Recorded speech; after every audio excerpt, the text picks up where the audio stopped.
Ready? Start. We shall first of all deal with the submissions of Mr. Thakur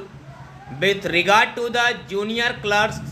and class 4 employees of the Supreme Court.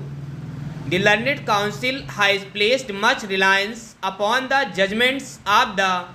Delhi High Court in revising the pay scales of certain categories of class 3 and class 4 employees are stated herein before, granting the pay scales of rupees 400 to 600 and rupees 300 430 respectively to LDCS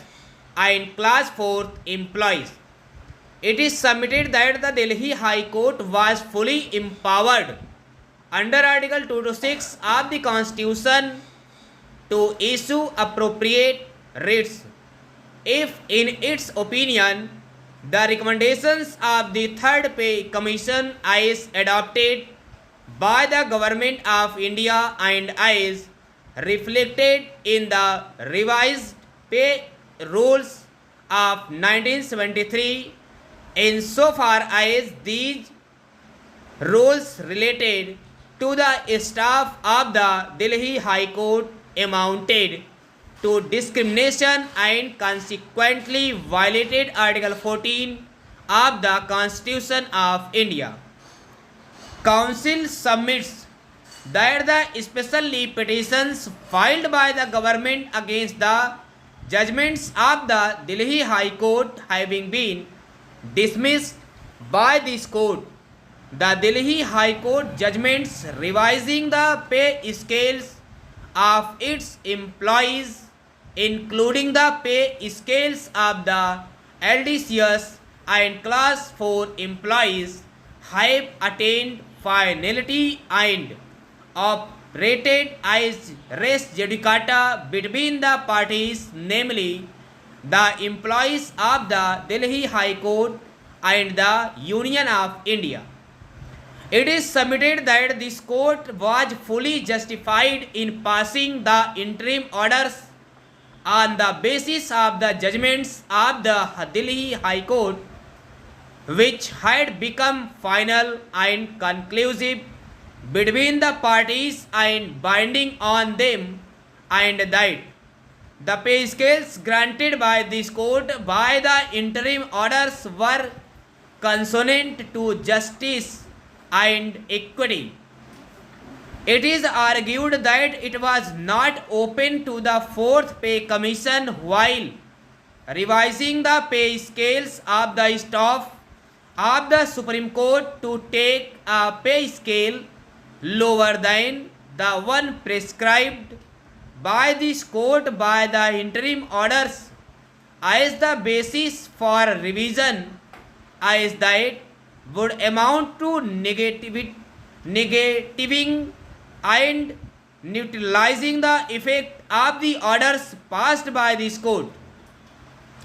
It is submitted by the Learned Council that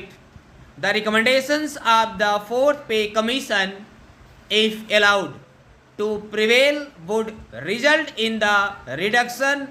of the salaries of the junior clerks and class 4 employees to a level lower than what they were receiving on the date of the revision, and it would be highly discriminatory and violative of Article 14 of the Constitution. The question whether the High Court judgments relating to the LDCS and the class 4 employees are right or wrong may not be necessary to be considered,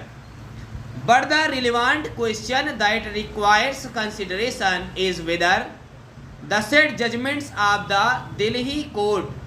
have become final and conclusive and binding on the parties. In case it is held that the judgments have not attained finality and do not operate as res judicata between the parties, the question as to the correctness of the judgments may be considered. Let us therefore advert to the contention of Mr. Thakur that the Delhi High Court judgments have become final and conclusive between the parties and operate as res judicata. It is the contention of the learned Attorney General that the judgments of the Delhi High Court are erroneous on the face of them, in as much as by the judgments and the Delhi High Court has granted to the restorers LDCs and the class 5 employees Punjab pay scale as also the central DA. It is argued by the learned Attorney General that such judgments should not be given effect to so far as the junior clerks and class 4 employees of the Supreme Court are concerned.